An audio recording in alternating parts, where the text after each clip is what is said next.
Hola a tots, benvinguts un dia més al nostre podcast. Alguna vegada us heu preguntat qui va ser el responsable que Europa començara a veure's com una unitat? Perquè avui ho descobrim. Soc Alba i a mi està Esther i juntes us parlarem de Carlemany, un rei, un emperador i un personatge enorme en tots els sentits. Per què és tan important? Perquè sense ell, moltes de les institucions europees i part del llegat cultural medieval simplement no existirien.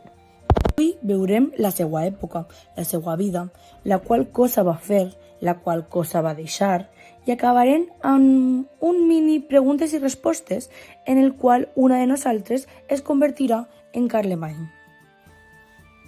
Sí, has sentit bé. Carlemany en persona. Comencem! Carlemany va viure en el segle VIII i principis del IX. En plena alta edat mitjana, Europa estava feta a trossos, molts regnes xicotets, guerres, invasions. I al mateix temps, l'Església buscava una figura forta que defenguera el cristianisme, i així entren els francs. Exacte, la dinastia carolíngia era poderosa, però necessitava algú capaç d'unir i organitzar-ho tot, i aquest algú va ser Carlemany. A més, culturalment, Europa estava, un poc apagada. Poca producció intel·lectual, poca educació. Però això canviaria prompte.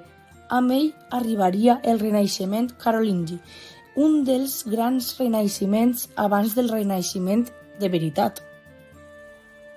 Parlem ara de la seva vida. Carlemany va néixer al voltant de l'any 742. Encara no sabem el lloc exacte, però es creu que a Aquisgrà o a prop. Era fill de Pipí el Breu, així que des de xicotet va viure entre política, batalles i aliances. Després de la mort del seu pare, ell i el seu germà, Carloman, van heretar el regne. Però en morir Carloman, Carlemany va quedar com a únic rei, perfecte per a començar els seus plans. I si els va tindre campanyes militars per mitjana Europa, contra llombards, saxons, musulmans. La guerra contra els saxons va durar més de 30 anys. L'any 800, el papa León III el va coronar emperador dels romans, un gest enorme.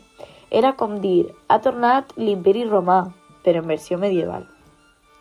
Va morir en 814, amb un imperi enorme i un llegat que encara estudiem avui. Quan parlem de la seva obra, no ens referim a art o literatura, sinó al seu projecte polític i cultural. El seu objectiu era clar, unificar Europa occidental, enfortir el cristianisme i millorar l'educació.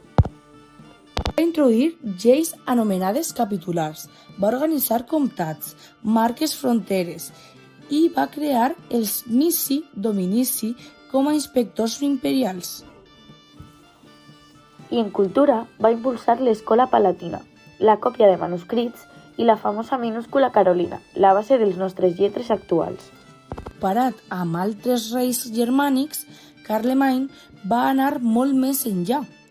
No sols va conquistar, sinó va educar i va organitzar. Ara triem 3 fites claus de la seva obra. La primera, la coronació imperial del 800. Un gest simbòlic enorme. Europa tornava a tindre emperador. La segona, el renaixement carolingi. Escoles, manuscrits, nous mètodes d'escriptura. Va salvar coneixements que d'una altra forma s'haurien perdut. I per últim, la tercera, les reformes administratives. El seu sistema de comtats, marques i enviats va ser la base de molts estats futurs.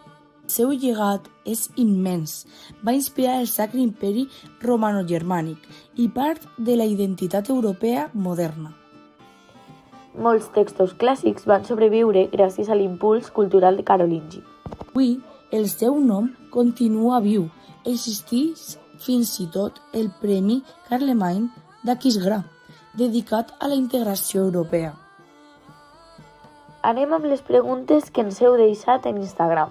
I sí, avui ens respon Carlemany. Salve, poble del futur. Estic llest. Primera pregunta. Quina campanya et va costar més? La guerra contra els saxons. Van ser tossuts, molt tossuts. Següent. Sabies escriure bé? Llegir? Sí. Escriure, bo, ho vaig intentar. Les meues mans eren més d'espasa. Altra. Quin assoliment et va fer sentir més orgullós? Organitzar el meu imperi. Guanyar batalles és fàcil. Mantindre la pau? No tant. I l'última. Què et sorprendria d'Europa avui? Pau entre els pobles que abans eren enemics. M'emociona. Avui hem après que Carlemany no sol va ser un conqueridor, sinó un gran organitzador i un impulsor cultural clau. Entendre-ho és entendre d'on ve la idea d'Europa i per què continuem parlant d'ell més de 1000 anys després. Gràcies per acompanyar-nos. Ens veiem en el pròxim episodi. Fins prompte!